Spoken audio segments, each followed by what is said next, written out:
The United States House of Representatives, a chamber steeped in history and tradition, was set for a landmark vote.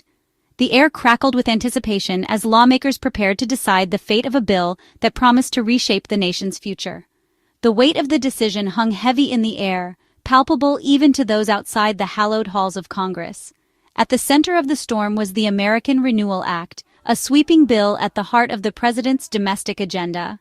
This wasn't just another piece of legislation. It was the cornerstone of his vision for the country, encompassing everything from economic reforms to social programs. Its passage or failure would define his presidency and set the course for the nation for years to come. The stakes were enormous for the Republican majority, who had staked their political capital on delivering this victory to the president and their constituents. Failure was not an option, or so they believed. The pressure was on to maintain party discipline and demonstrate their ability to govern effectively. And for a president eager to prove he could deliver on his promises, the American Renewal Act represented more than just policy. It was a test of his leadership, his ability to unite his party, and his mandate to govern. The weight of expectation bore down on him as he watched from the White House, awaiting the outcome of the vote.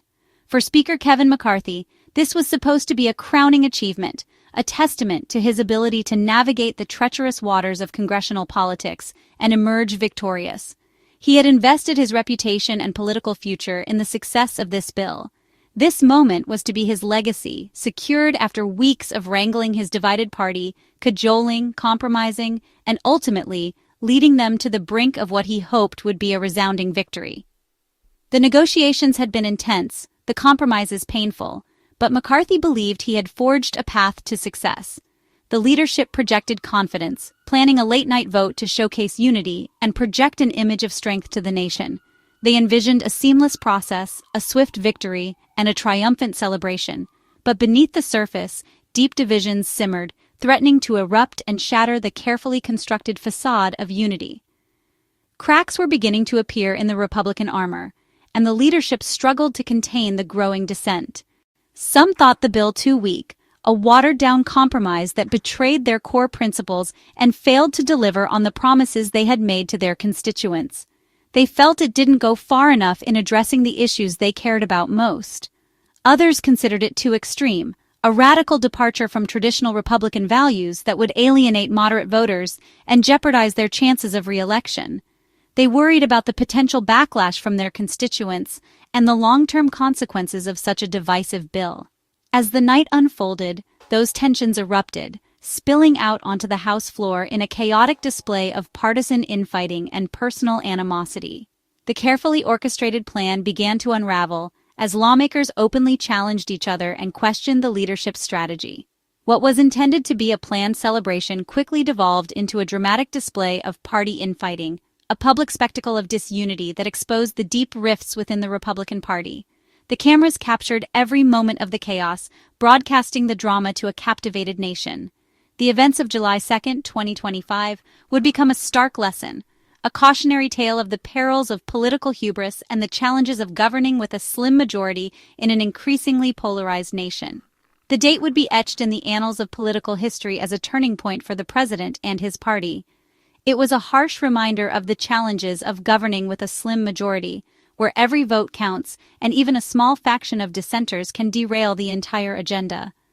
The narrow margin highlighted the fragility of their power and the constant need to appease competing factions within the party. What was meant to be a show of strength, a demonstration of Republican unity and resolve, quickly devolved into a public spectacle of weakness, a humiliating defeat that raised serious questions about the president's leadership and the future of his agenda. The failure reverberated throughout Washington, shaking the confidence of even the most ardent supporters. The bill stalled, leaving the president's agenda hanging in the balance, casting a long shadow of uncertainty over his administration and raising doubts about his ability to deliver on his promises to the American people. The future of the American Renewal Act, and indeed the president's entire domestic agenda, remained uncertain. The drama began to unfold as the House of Representatives reconvened at 9:30 p.m. Eastern Time. The atmosphere was thick with anticipation, though few could have predicted the roller coaster of events that were about to transpire. The House was called back into session for what was initially expected to be a fairly routine vote on a procedural matter. Most members anticipated a quick and easy process. Republican whips, responsible for ensuring party discipline and vote alignment, moved confidently through the chamber. They believed they had secured the necessary commitments and that the numbers were firmly in their favor. But as the clock ticked past 10:15 p.m., the seemingly calm waters began to churn. A sense of unease started to ripple through the chamber. Suddenly, and without prior indication, several members of the Freedom Caucus, a group known for its staunch conservative stance, abruptly switched their votes to no. This unexpected move sent shockwaves through the House floor. The sudden change in votes caught the Republican leadership completely off guard. Their carefully laid plans were thrown into disarray in a matter of moments. In response to the unexpected shift, the vote was held open, an unusual procedure indicating the gravity of the situation. What was meant to be a quick vote stretched into a tense standoff, with members huddled in groups, whispering and strategizing. The initial comfortable margin began to evaporate with each passing minute. Adding to the chaos, moderates from the bipartisan Tuesday group, known for their centrist positions, began to change their votes from yes to present, further complicating the situation. This shift in votes effectively stalled the bill, leaving its fate hanging precariously in the balance. The path forward became increasingly unclear. Speaker Kevin McCarthy, visibly frustrated, was seen engaging in heated discussions with the holdouts, attempting to persuade them to reconsider their positions. The pressure was mounting on all sides. As the clock approached 11:45 p.m., it became increasingly clear that the leadership's efforts to salvage the situation were failing. The atmosphere in the chamber grew heavy with disappointment and uncertainty. With the situation seemingly irretrievable, Majority Leader Steve Scalise stepped forward to announce that the vote would be postponed indefinitely, a clear sign of defeat for the Republican leadership. Weary and defeated, members began to file out of the chamber, dispersing into the humid Washington night, the weight of the failed vote hanging heavy in the air. The fate of the president's signature bill, a piece of legislation crucial to his agenda, remained unresolved, its future uncertain. The setback represented a significant blow to the administration's legislative efforts. The night ended with more questions than answers, leaving observers to ponder the implications of the failed vote and the future of the bill. The political landscape remained uncertain, with the path forward shrouded in doubt. At the heart of the rebellion was the House Freedom Caucus, led by Representatives Chip Roy and Bob Good. They saw the American Renewal Act as a betrayal. Too much spending, not enough conservative reform. For weeks they'd voiced concerns, but leadership thought minor concessions would suffice. On Wednesday, their opposition proved immovable. The Freedom Caucus refused to be swayed by party loyalty or leadership pressure. They argued their duty was to their constituents and conservative principles, not party leaders. Their coordinated vote switch was a calculated show of power, exposing the GOP's deep ideological rift. The night ended with their influence strengthened, even as the party's agenda lay in tatters. While conservatives attacked from the right, moderates in the Tuesday group had their own worries. Representing swing districts, they feared the bill's provisions would alienate independent voters and threaten their re-election. Their main concerns: environmental rollbacks and cuts to social programs. Voting present, rather than no, allowed them to signal disapproval without directly siding with Democrats. This move was strategic, pressuring leadership to address their concerns without killing the bill outright. The moderates' rebellion was as damaging as the hard-right revolt, showing Speaker McCarthy's problems spanned the party's spectrum.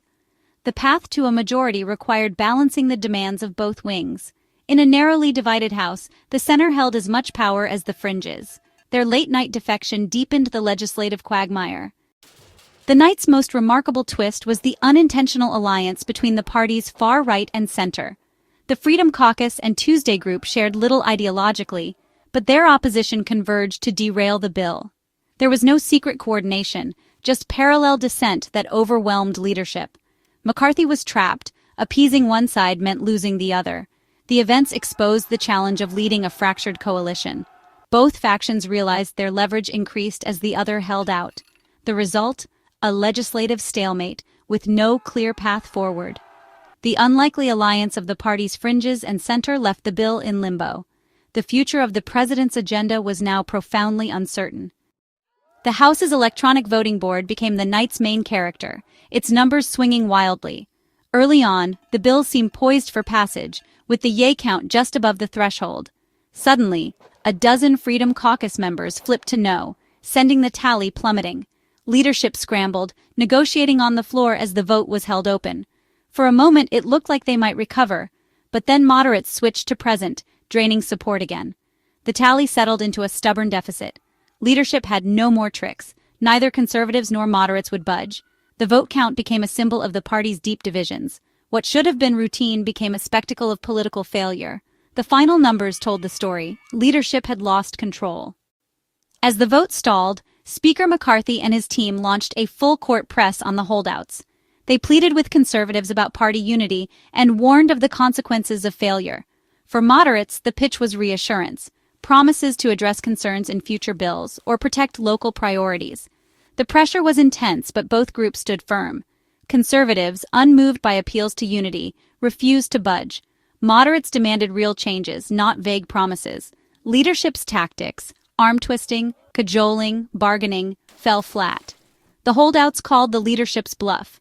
With no winning hand left, the leadership's efforts collapsed. The party's internal fractures were now on full display.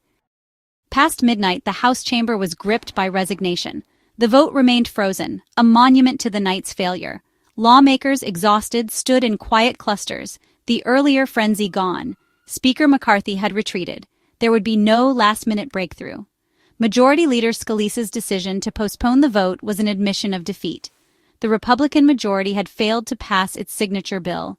The chamber emptied, but uncertainty lingered. Some claimed victory, others hoped for a reworked bill, but leadership offered no answers. The empty chamber at midnight captured the party's paralysis. The president's agenda was left in legislative purgatory. After Wednesday's unexpected collapse on the House floor, a seismic event that sent shockwaves through Washington, the American Renewal Act's future hangs precariously in the balance, shrouded in deep uncertainty. Its path forward is now fraught with obstacles and challenges. Speaker McCarthy now faces the incredibly daunting task of attempting to unite a fractured party, a party seemingly at war with itself. The divisions run deep, and the path to reconciliation is far from clear. Bridging the seemingly unbridgeable gap between hard-right conservatives, who remain steadfast in their ideological purity, and wary moderates, increasingly concerned about the bill's potential impact, seems like a nearly impossible feat. The chasm between these factions appears to widen with each passing day. Renegotiating the bill, a process fraught with peril, could potentially take weeks, if not months, and might ultimately alienate both sides even further, pushing them to entrenched positions and making compromise even more elusive.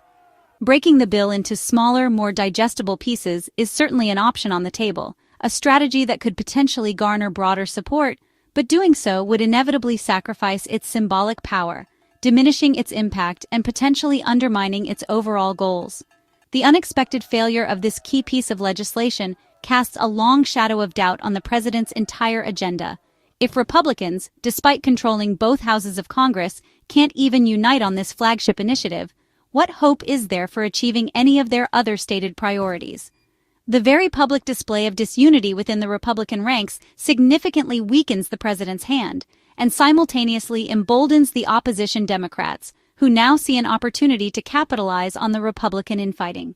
The coming weeks will undoubtedly test whether Speaker McCarthy and the president, working in tandem, can somehow manage to salvage a victory from the jaws of defeat. If they fail, a long and potentially debilitating period of political gridlock looms large on the horizon, threatening to paralyze the government.